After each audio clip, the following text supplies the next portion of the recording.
Bismillahirrahmanirrahim. Assalamualaikum warahmatullahi wabarakatuh. Apa kabar anak-anak?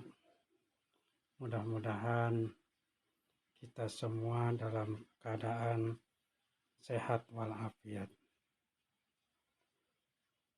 Pada pelajaran yang lalu kita telah membahas biografi Khulafaur Rasyidin.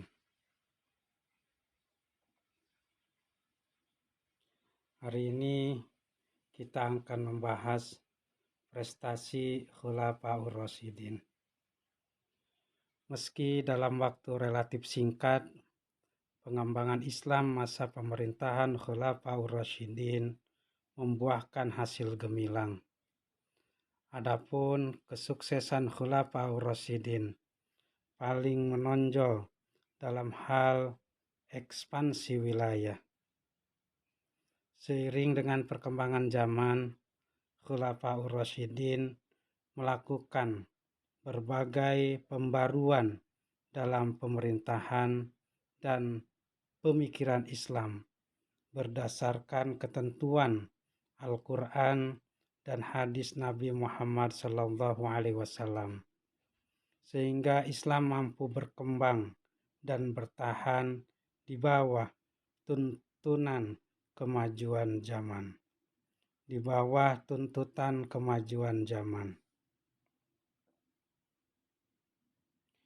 Prestasi Abu Bakar Siddiq. Masa pemerintahan Abu Bakar yang singkat dihabiskan untuk mengatasi masalah yang muncul setelah Nabi Muhammad SAW wafat. Abu Bakar berusaha mengatasi permasalahan tersebut dengan berbagai cara demi mewujudkan stabilitas pemerintahan serta menggalang kembali persatuan kaum muslimin. Ada beberapa prestasi Abu Bakar semasa memerintah. Di antaranya memberantas kelompok pembangkang. Beberapa saat setelah Nabi Muhammad SAW wafat, banyak dari suku-suku di Jazirah Arab yang memilih murtad atau keluar dari agama Islam. Penyebab kemurtadan mereka secara garis besar dapat dibagi menjadi dua kelompok. Kelompok pertama, mereka yang murtad dengan tidak mau melaksanakan syariat Islam, yaitu tidak mau membayar zakat. Kelompok kedua yaitu golongan yang menolak ajaran agama Islam seluruhnya dan muncul di tengah-tengah mereka beberapa pendusta yang mengaku sebagai nabi dan membawa risalah kenabian sebagaimana risalah yang dibawa Nabi Muhammad SAW. Beberapa nabi palsu tersebut antara lain Tulaiha al-Asadi, Saja'ah binti al-Haris, Musailamah al-Kadzab, dan Aswad al-Ansi. Berkat kegigihan dan ketabahan Abu Bakar, kaum pemberontak satu persatu dapat ditumpas. Untuk memadamkan pemberontakan itu, Abu Bakar mengirim pasukan yang dipimpin Khalid bin Walid dan Amr bin As. Pertempuran paling besar melawan kaum yang murtad adalah pertempuran Yamamah. Dalam pertempuran ini, kaum muslimin melawan Musailamah al-Kadzab dan para pengikut yang mengakibatkan banyak penghafal Al-Quran wafat. Kodifikasi ayat-ayat Al-Quran. Dahulu, para sahabat menjaga Al-Quran di dalam dada mereka dengan hafalan. Masa itu belum ada pengumpulan ayat-ayat Al-Quran dalam bentuk kitab semenjak zaman Nabi Muhammad SAW. Ketika banyak sahabat penghafal Al-Quran gugur sebagai syuhada pada saat hurubur ridho atau pertempuran melawan suku Arab yang murtad. Abu Bakar As-Siddiq menyadari pentingnya pembukuan ayat-ayat Al-Quran dalam satu kitab yang utuh. Untuk merealisasikan pandangan beliau, Abu Bakar As-Siddiq memilih beberapa sahabat senior dalam upaya mengumpulkan ayat-ayat suci Al-Quran dari hafalan-hafalan sahabat Nabi.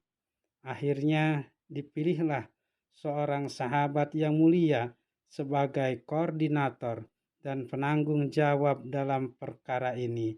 Dia adalah Zaid bin Sabit.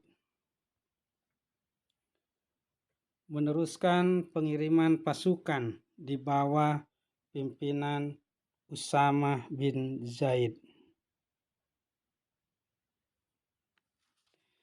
Di akhir hayat Nabi Muhammad SAW telah menyiapkan pasukan untuk berperang melawan Romawi di Tabuk. Pasukan ini dipimpin Usamah bin Zaid, seorang pemuda berusia 20 tahun. Namun ketika pasukan belum juga keluar dari Madinah, Nabi Muhammad SAW wafat. Dengan demikian, pengiriman pasukan dihentikan. Setelah Abu Bakar menjadi khalifah, beliau hendak meneruskan pengiriman pasukan ini sebagai realisasi dari rencana Rasulullah SAW tersebut. Pengiriman pasukan ke seluruh pelosok negeri. Dalam pengutusan pasukan tersebut, Khalifah Abu Bakar memberikan komando kepada sahabat-sahabat yang ahli dalam taktik berperang, seperti Khalid bin Walid, komandan pasukan yang menuju ke Persia, Abu Ubaidah ibnu Al-Jarrah, Yazid bin Abi Sufyan, Amr bin As, dan Syurahbil bin Hasanah. Keempat komandan tersebut merupakan komandan-komandan yang diutus ke Romawi, masing-masing memimpin pasukan dari arah yang berbeda. Mengatur urusan kenegaraan. Adapun terkait urusan kenegaraan, Khalifah Abu Bakar mengeluarkan beberapa kebijakan, di antaranya eksekutif dan yudikatif, pertahanan dan keamanan, ekonomi dan sosial. Prestasi Umar bin Khattab. Semasa Khalifah Umar bin Khattab memerintah, kesejahteraan terjamin dan masyarakat dalam keadaan damai, tidak kekurangan suatu apapun. Ada beberapa prestasi yang berhasil diraih Umar bin Khattab, di antaranya perluasan wilayah dakwah Islam. Umar bin Khattab meneruskan pengiriman pasukan yang diawali oleh khalifah sebelumnya, Abu Bakar As-Siddiq. Dampak dari pengiriman pasukan Umar ini menjadikan sebagian besar daerah-daerah Persia, Romawi, dan Sam masuk wilayah Daulah Islamiyah.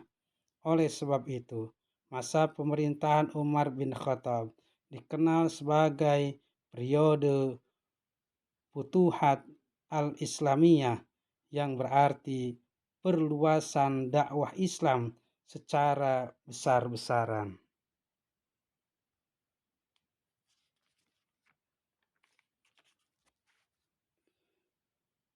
Mengatur administrasi dan keuangan pemerintahan. Khalifah Umar membagi wilayah kekuasaan Islam menjadi 8 provinsi yang masing-masing dipimpin seorang amir atau gubernur. Provinsi-provinsi tersebut yaitu Mekah, Madinah, Syria, Jazirah, Basrah, Kufah, Palestina, dan Mesir. Khalifah Umar pada masa pemerintahannya juga membentuk Baitul Mal dan Dewan Perang.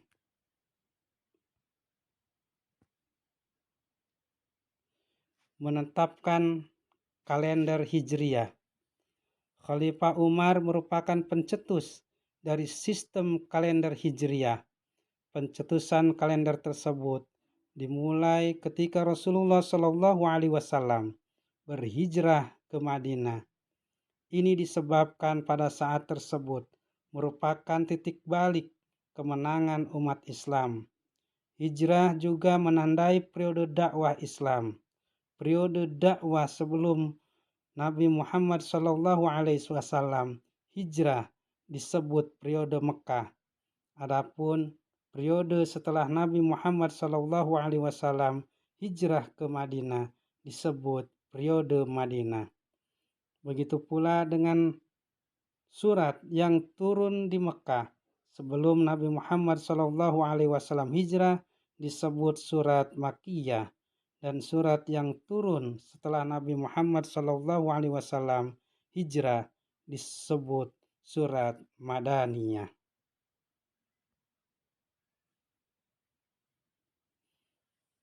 Membentuk Dewan Pemilihan Khalifah. Dewan bentukan Khalifah Umar ini bertugas untuk mencari khalifah pengganti dirinya kelak. Dewan tersebut beranggotakan 6 orang sahabat yang dianggap memiliki derajat paling tinggi saat itu. Keenam sahabat tersebut diantaranya Utsman bin Affan, Ali bin Abi Thalib, Abdurrahman bin Auf, Sa'ad bin Abi Waqqas, Zubair bin Awam, dan Thalhah bin Ubaidillah. Prestasi Utsman bin Affan. Khalifah Utsman memikul tugas berat untuk melanjutkan pemerintahan Umar bin Khattab. Pemerintahan Khalifah Utsman banyak diwarnai gejolak internal, terutama pada paruh kedua masa pemerintahan. Meskipun demikian, ia berhasil mencatatkan beberapa prestasi gemilang, di antaranya kodifikasi Mushaf Al-Quran. Utsman bin Affan termasuk tokoh yang berjasa dalam pengodifikasian Al-Quran. Kodifikasi atau pengumpulan Al-Quran telah dimulai sejak masa Khalifah Abu Bakar Siddiq. Ayat-ayat yang sudah terkumpul kemudian disimpan Hafsah binti Umar, salah satu istri Rasulullah Shallallahu Alaihi Wasallam. Wilayah Islam pada masa pemerintahan Utsman bin Affan semakin luas, sehingga beliau takut akan terjadi perbedaan dalam pembelajaran Al-Quran di beberapa daerah. Renovasi Masjid Nabawi. Masjid Nabawi, masjid yang pertama kali didirikan Nabi Muhammad SAW ketika tiba di Madinah dari perjalanan hijrah. Bangunan masjid ini mulanya hanya kecil dan masih sangat sederhana. Masjid Nabawi mulai dibangun sejak masa Khalifah Umar bin Khattab, kemudian direnovasi dan diperluas Khalifah Utsman. Selain diperluas, masjid ini juga dibangun dengan bentuk dan corak yang lebih indah. Pembentukan Angkatan Laut. Masa pemerintahan Utsman bin Affan, wilayah Islam sudah mencapai Afrika, Siprus, hingga Konstantinopel. Wilayah-wilayah tersebut banyak diliputi lautan. Muawiyah bin Abu Sufyan saat itu menjabat gubernur Suriah mengusulkan untuk membentuk angkatan laut.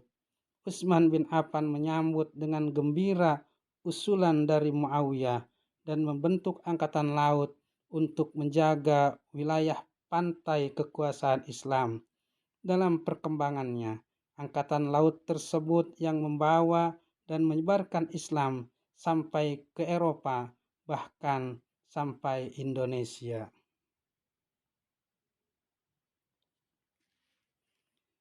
Perluasan wilayah dakwah Islam. Perluasan wilayah dakwah masa Khalifah Utsman bin Affan meliputi beberapa wilayah. Pertama, perluasan ke Khurasan di bawah pimpinan Sa'ad bin As dan Hudzaifah bin Yaman. Perluasan ke Armenia di bawah pimpinan Rabi'ah al-Bahili. Sebagian besar rakyat Armenia saat itu menyambut kaum muslimin dengan sukacita. Perluasan ke Tunisia yang berada dalam kekuasaan bangsa Romawi di bawah pimpinan Abdullah bin Sa'ad. Atas bantuan rakyat Tunisia, akhirnya daerah tersebut berhasil ditaklukkan. Penaklukan wilayah Rai dan Azerbaijan, penaklukan wilayah Amuria dan Siprus. Administrasi pemerintahan. Untuk pelaksanaan administrasi pemerintahan di daerah, Khalifah Utsman bin Affan mempercayakan kepada seorang amir atau gubernur untuk setiap wilayah atau provinsi. Wilayah kekuasaan Madinah dibagi menjadi 10 provinsi dengan masing-masing amirnya. Prestasi Ali bin Abi Thalib. Khalifah Ali bin Abi Thalib menanggung beban berat dalam memimpin kaum muslimin dengan wilayah kekuasaan yang semakin meluas. Selain itu, peristiwa wafatnya Utsman bin Affan menambah kacau kondisi kaum muslimin. Oleh sebab itu, Khalifah Ali lebih fokus dalam penyelesaian masalah internal kaum muslimin tersebut. Meskipun dilanda berbagai permasalahan, Khalifah Ali berhasil mencetak beberapa prestasi di antaranya mengganti pejabat yang kurang cakap.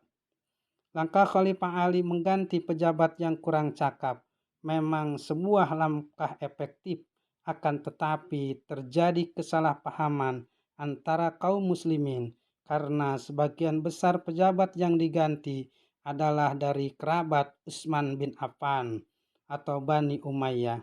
Kerabat dari Bani Umayyah semakin tidak menyukai Ali bin Abi Thalib dengan adanya langkah tersebut. Membenahi Baitul Mal. Pejabat-pejabat yang korup dan tidak benar pada masa pemerintahan Khalifah Utsman disita hartanya. Hasil penyitaan tersebut disimpan di Baitul Mal dan digunakan untuk kesejahteraan rakyat pada waktu itu. Kebijakan tersebut mendapat tentangan dari para mantan pejabat dan kerabat Utsman bin Affan. Mereka mencoba menghasut sahabat lain agar ikut menentang kebijakan Khalifah Ali. Perselisihan berbuntut panjang hingga mengakibatkan pecahnya pertempuran Jamal dan Siffin. Memajukan ilmu Nahwu. Pada masa pemerintahan Ali bin Abi Thalib, wilayah kekuasaan Islam telah mencapai India. Pada masa itu, penulisan huruf hijaiyah belum menggunakan harokat, sehingga membuat kesalahan dalam membaca dan memahami teks-teks Al-Quran dan hadis pada daerah-daerah yang jauh dari Jazirah Arab.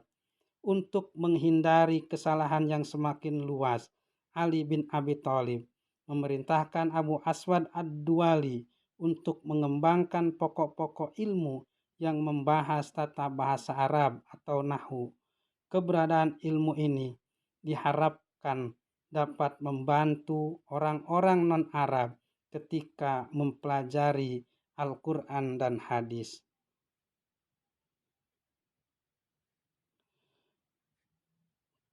Pembangunan kota Kufah.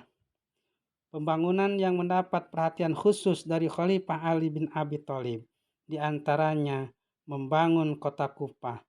Awalnya kota ini disiapkan sebagai pusat pertahanan oleh Muawiyah bin Abu Sufyan. Akan tetapi, Kufah kemudian berkembang menjadi pusat ilmu tafsir, ilmu hadis, ilmu nahwu, dan ilmu pengetahuan lainnya. Itulah prestasi-prestasi dari Khulafaur Rasyidin.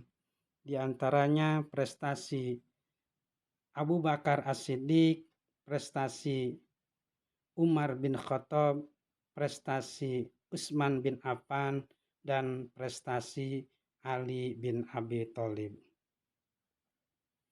Terima kasih. Wassalamualaikum warahmatullahi wabarakatuh.